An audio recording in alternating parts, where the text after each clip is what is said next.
Odredba ovog člana kaže da stranke i branilac mogu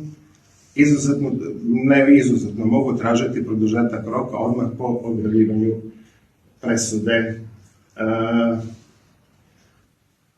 U naročito složenim predmetima zaista postoji mogućnost da treba vremena za koncipiranje žalbe i to je pravo svih stranaka u postupku. Međutim, to pravo se može iskoristiti tako što će se odmah na zapisnik prilikom objavljivanja presude tražiti produžetak roka ili posebnim podneskom stranke u postupku tražiti produžetak roka. Ja ću terminološki da razjasnim odmah neke stvari.